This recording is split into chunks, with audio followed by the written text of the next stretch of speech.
You know, when police in Albuquerque shot down a homeless man in the foothills on the outskirts of town, and there was video evidence, and the police were clearly in the wrong, and then there was a bogus investigation woohoo, that cleared the police of all wrongdoing, I thought to myself, man, is there anything the police can do and they'll actually be held accountable for it?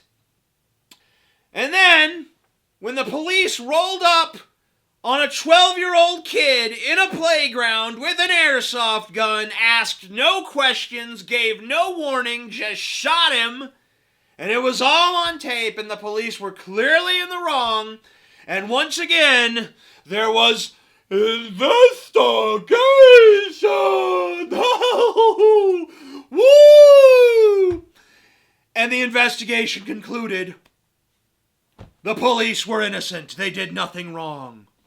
And then there was a guy selling cigarettes on a street corner, and the police put him in an illegal chokehold, and he went down, and it was on video, and once again there was an investigation, and once again no police wrongdoing, and once again I had to ask myself, oh my God, is there anything these motherfuckers can do that'll actually get them in trouble? And today, I got my answer. There is something the police can do where they'll actually be held accountable.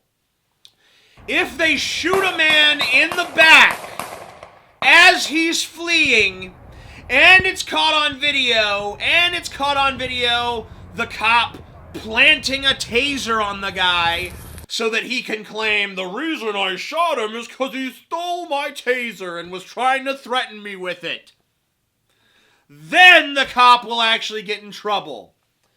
This is Michael T. Slager of the North Charleston Police Department. He fired 8 times at a fleeing man named Walter Scott. 8 fucking times! I can't even do that on one fucking hand. I gotta pull out another hand. 8 fucking goddamn times he shot at a man's back. You know why he shot? You know his explanation? He said, I felt threatened. Man, that guy's back is charging away from me. What can I do? I guess I'll have to react with split-second judgment. Bang, bang, bang, bang, bang, bang, bang, bang, bang, bang, bang. And then after he shoots him down in the back, he's like, put your hands behind your back. It's like, you shot him, you asshole. Put your hands behind your back. You riddled the motherfucker with bullets. And you know why Walter Scott was running? You know, it doesn't really matter why the fuck he was running. It doesn't matter if he's a fucking serial killer, serial rapist, whatever. He was still a fleeing man. But I guess it just adds a new dimension of tragedy when you realize the only reason he was running from the police is because he owed some back child support. So, kind of an aside, but thanks, feminism. Feminism. Because women can take care of themselves. But, yeah, please mandate that man pay me money every month to take care of my child. And here's the great thing. Slager, the cop, has actually been fucking arrested. Holy shit! Did I fall asleep and wake up in an alternate fucking reality? He's been arrested and charged, not with manslaughter or some namby-pamby bullshit like that, but with murder. But you know the great thing about this? Well, it's not really great so much as horrible. If this hadn't been caught on video, Slager'd still be a cop. He'd still be on the streets. He'd still be out there protecting and serving us lucky fucks in the public.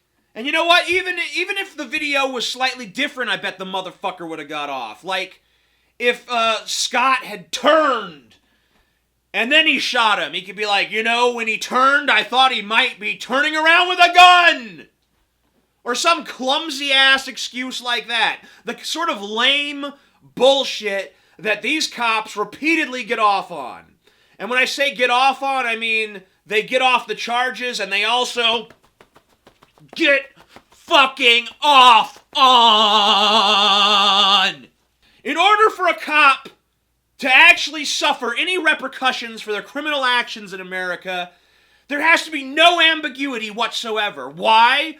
Because we treat the police with zero fucking skepticism. It's almost as if whatever story they've got to tell, no matter how much it's implausible, no matter how much it goes against the facts, it must be the truth, because it's coming from the sainted lips of an officer of the law.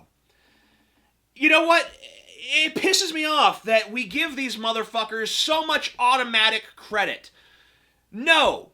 I understand the job they do and why it's necessary and all that bullshit, but that's exactly why they should be held to higher standards, not lower ones, not this ridiculous standard where the only time a cop actually gets punished is when he does something so fucking egregious that even his fellow officers have to finally throw him under the bus.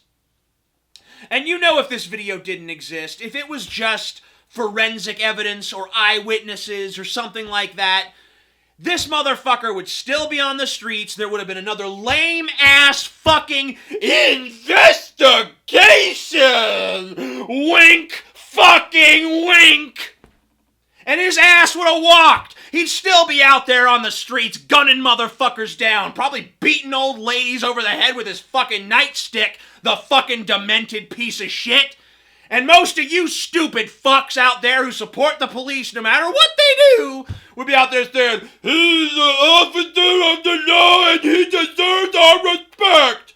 No, he doesn't. Fuck you and fuck him. I hope he rots in fucking jail.